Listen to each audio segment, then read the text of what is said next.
എന്തൊക്കെയാ ഇവിടെ നടക്കുന്നേ? നീ വല്ലതും അറിയുന്നുണ്ടോ? എന്റെ അച്ഛന്റെ ഹോസ്പിറ്റൽ ബില്ല് അടച്ചത് ഇവിടുത്തെ ജയരാമൻ സാറാ. ആരോരും ഇല്ലാത്തവർക്ക് ആരെങ്കിലുമൊക്കെ ഉണ്ടാവുമെന്ന് പറയുന്നത് ഇപ്പൊ കുറച്ചുകൂടി ബോധ്യപ്പെട്ടു. ഇന്ന് ഞാൻ കോളേജിൽ പോയിരുന്നു. അഡ്മിഷൻ എന്തൊക്കെയോ പ്രശ്നങ്ങളുണ്ടത്ര. നിന്നെ പോലെ ഇവിടെ തന്നെ വളർന്ന് ഇവിടെ തന്നെ കൊഴിയാനായിരിക്കും എന്റെയും വിധി.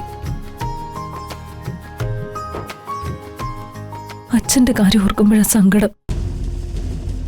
ഒരു കൈത്താങ്ങായിട്ടാണെങ്കിലും.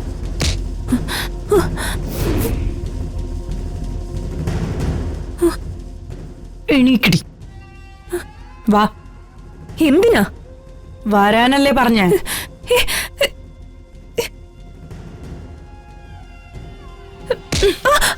ആരാടി ഈ വൈദേഹി തമ്പുരാട്ടി?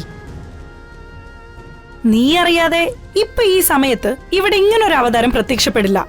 രാജകുടുംബത്തിൽ പിറന്നു എന്ന് പറയുന്ന ഐശ്വര്യലക്ഷ്മിക്ക് കൊട്ടാരത്തിലെ ഇളയ തമ്പുരാട്ടി അറിയില്ല എന്ന് പറയുന്നത് നാണക്കേടാ. ഈ രമാനിലയത്തിലെ മണിയറ വരെ ഒറ്റയ്ക്ക് വഴിവെട്ടി വന്നവളാ ഈ ഐശ്വര്യലക്ഷ്മി. അങ്ങനെയുള്ള എന്നെ ഭരിക്കാൻ ഞാൻ ഒരു തമ്പുരാട്ടിയെയും അനുവദിക്കില്ല.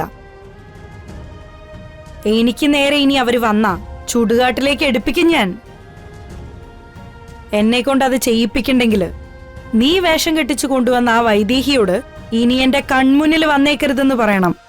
ആ വന്ന വൈദേഹി തമ്പുരാട്ടിയുടെ ശരീരത്തിൽ ഓടുന്നതേ ഇതുപോലെ കൃത്രിമ രാജരക്തമല്ല, നല്ല ഒറിജിനൽ രാജരക്തമാ.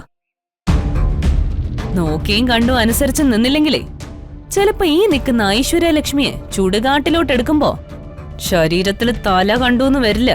ഡേ, നാവിട്ടടിച്ച നിന്റെ നാവ് ഞാൻ അറുത്തു മാറ്റും. അറിയാം, നീ എന്തും ചെയ്യും. സ്വന്തം നിലനിൽപ്പിന് വേണ്ടി ജന്മം തന്ന തന്തയും തള്ളയും വരെ തള്ളി പറഞ്ഞവൾക്ക് എന്തും ചെയ്യാനുള്ള മനസ്സുണ്ടാവും.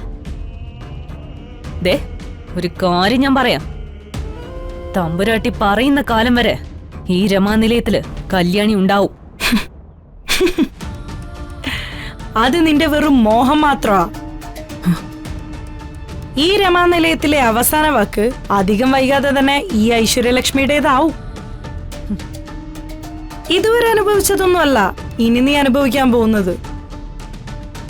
നിന്നെയും നിന്റെ തള്ളയും ഞാൻ എന്റെ കാൽക്കീഴിൽ വെച്ച് ചവിട്ടി മെതിക്കും.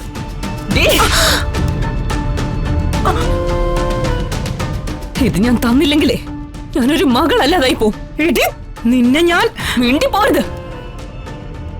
ഞാനൊന്ന് വിളിച്ചു കൂവിയാ തമ്പുരാട്ടി ഉണ്ട് ഇവിടെ.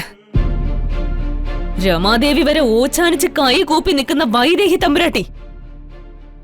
നീ ആരാണെന്ന് തമ്പുരാട്ടി അറിയും, പിന്നെ രമാദേവിയും. ബാക്കി ഞാൻ പറയണ്ടല്ലോ. എന്റെ ശരിക്കുള്ള മുഖം നീ കാണാൻ പോകുന്നതേ ഉള്ളൂ. പെറ്റമ്മയെ വേലക്കാരിയാക്കിയ നിന്നെ ഞാൻ വെറുതെ വിടില്ലടി. നിന്റെ കണ്ണുനീര് കൊണ്ട് ആ അമ്മയുടെ കാല് കഴുകിക്കും ഞാൻ. വഴി മാറടി ഐശ്വര്യലക്ഷ്മി, മാറങ്ങോട്ട്.